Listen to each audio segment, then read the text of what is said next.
ഭഗവത് ഭക്തിയുടെ പാലാഴി കടഞ്ഞ ഭാഗവത ഹംസം മള്ളിയൂർ ശങ്കരൻ നമ്പൂതിരിയുടെ 105ാം ജയന്തി ആഘോഷം തിങ്കളാഴ്ച നടക്കും.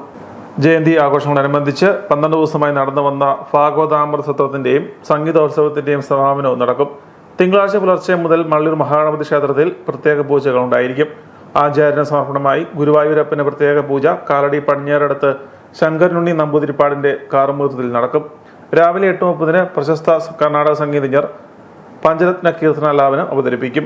രാവിലെ 10:30 മള്ളിയൂർ ഭാഗവത ഹംസ ജയന്തി അനുസ്മരണ സമ്മേളനം നടക്കും. പൂജ്യശ്രീ നടുവിൽ മഠം അച്യുത ഭാരതി ധാമ്യാർ, പന്തളം കൊട്ടാരം പുണർദം തിരുനാൾ നാരായണവർമ്മ, നാദസ്വര വിദ്വാൻ തിരുവഴ ജയശങ്കർ, വെൺമണി കൃഷ്ണൻ നമ്പൂതിരിപ്പാട് എന്നിവർ പങ്കെടുക്കും.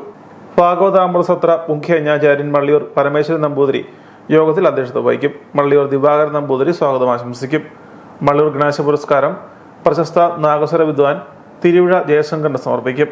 തുടർന്ന് കോഴിക്കോട് പ്രശാന്ത് വർമ്മ അവതരിപ്പിക്കുന്ന നാമസങ്കീർത്തനത്തോടെ മള്ളിയൂർ ഭാഗവത ഹംസ ജയന്തി ആഘോഷങ്ങൾ സമാപിക്കും.